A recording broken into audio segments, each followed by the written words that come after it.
Hello दोस्तों, smart agriculture classes में आपका स्वागत है। आज का हमारा टॉपिक है मशरूम। मशरूम के बारे में आज हम लोग जानेंगे।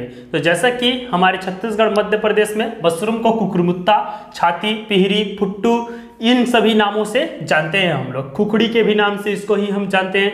तो मशरूम का सबसे पहले हम वानस्पतिक नाम जानेंगे, वैज्ञानिक नाम जानेंगे कि इसका वानस्पतिक नाम है क्या। तो इसका जो वैज्ञानिक नाम है वो है एग्रिकस बायोस्पोरस। एग्रिकस बायोस्पोरस ये एक प्रकार का फफूंद है। फफूंद का मतलब होता है फंगस। फंगस होता है जो जमीन के मैल को बोलते हैं जनरली, वो है। आप समझिए ये किस फैमिली से बिलोंग करता है, तो एग्रीकेशी फैमिली से ये बिलोंग करता है। आगे बढ़िएगा, मशरूम का हम इस टॉपिक में मशरूम का परिभाषा बताएंगे।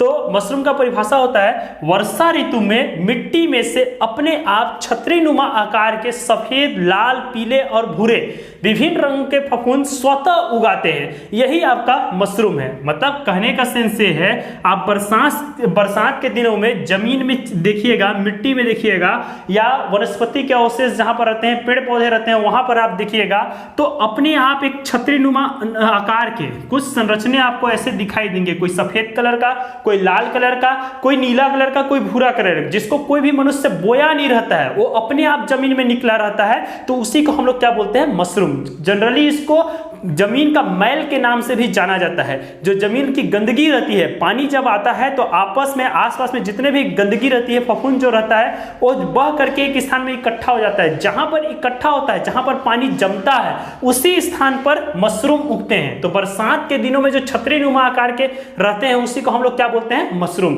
तो देखिए, कुछ मशरूम खाने योग्य भी रहते हैं, कुछ मशरूम खाने योग्य नहीं रहते हैं, जहरीला रहता है। तो हम जिसको सेवन करते हैं उसको खाने योग्य मशरूम कहते हैं। तो मशरूम में क्या पाया जाता है, देखिए मशरूम में मुख्य रूप से शाकाहारी मांस भी कह सकते हैं, इसको मांस की संज्ञा भी दी जा सकती है। इसमें प्रोटीन 30 से 38% तक पाया जाता है, कार्बोहाइड्रेट 51 से 52%, वसा 2 से 8% तक पाया जाता है, पानी इसमें 88 से 90% रहता है। जैसे मशरूम को आप तोड़िएगा 5 घंटा, 6 घंटा, 7 घंटा में मशरूम मुरझा करके सूखना चालू हो जाता है, क्योंकि इसका पूरा जो बॉडी है 90% जो बॉडी है आप देखिए वो किससे बना हुआ है, पानी से। एनर्जी, इसको खाने के बाद अपने को कितनी एनर्जी मिलती है, तो 345 से 355 किलो कैलोरी अपने को एनर्जी मिलती है। मशरूम की आज तक 70 किस्मों का खोज किया जा सकता है। मशरूम खाने से हाई ब्लड प्रेशर, कब्ज, मोटापा, हृदय का जो कैंसर होता है, कुपोषण का जो शिकार होता है, और जो डायबिटीज, मधुमेह जिसको शुगर के नाम से भी जाना जाता है, इन सभी बीमारियों से लड़ने की क्षमता प्रदान करता है। तो ये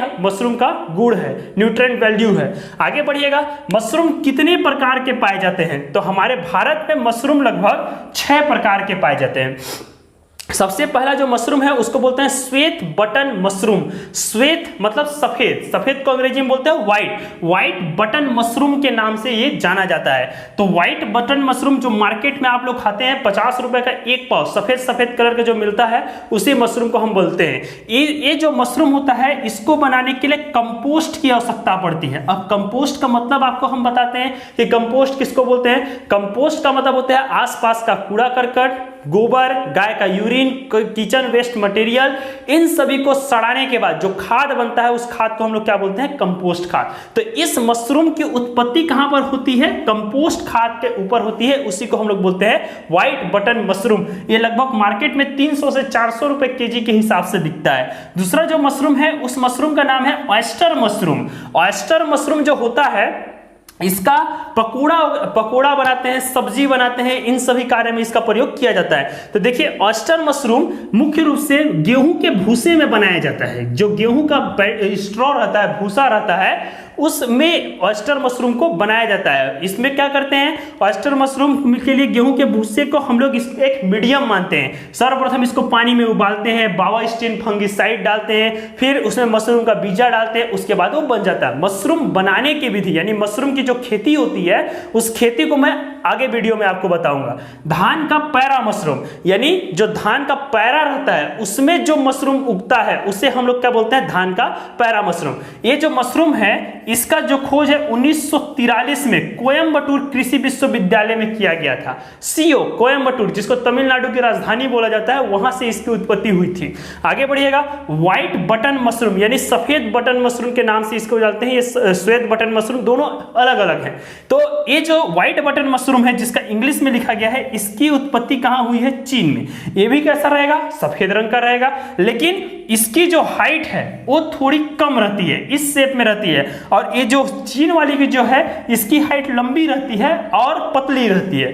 आगे बढ़िएगा, ब्लैक ईयर यानी ऐसा मशरूम जो जिसका जो ईयर है, ईयर का मतलब ए वाला पोर्शन, ये वाला जो पोर्शन है आपका कैप वाला जो पोर्शन है, इस पोर्शन का रंग कैसा रहेगा? ब्लैक कलर का रहेगा। और इसकी भी उत्पत्ति कहाँ हुई है, मतलब किस देश में ज्यादातर पाया जाता है? आपका चीन में ही पाया जाता है। आगे बढ़िएगा, केलोसाइबी ये छठवें प्रकार का मशरूम है। और ये छठवें प्रकार का जो मशरूम है केलोसाइबी, धान का पैरा आप लोग जानते होंगे, पैरे को अगर प्लास्टिक के पन्नी से ढक दीजिएगा, अगर प्लास्टिक के पन्नी से ढकने के बाद उसमें किसी भी प्रकार का फंगिसाइड यानी बायोस्टिन वगैरह डालते हैं, तो जो पैरा का जो मैल रहता है उससे जो फफूंद से जो खुखड़ी बनता है, जो मशरूम बनता है, उसी को हम लोग क्या बोलते हैं? मशरूम। धान का पैरा केलोसाइबी के नाम से उसको जाना जाता है। तो इसी को हम लोग पैरा खुखड़ी के भी नाम से जानते हैं लोकल लैंग्वेज में। तो ये आपका हो गया मशरूम के प्रकार। अगले वीडियो में हम जानेंगे मशरूम की संरचना कैसी होती है, यानी कि इस भाग को क्या बोलते हैं, इस भाग को क्या बोलते हैं, और मशरूम को उगाते कैसे हैं। कैसे किसान भाई अगर मशरूम उगाना चाहते हैं तो मशरूम उगा करके अपनी आय में वृद्धि कर सकते हैं, उसके बारे में जानेंगे।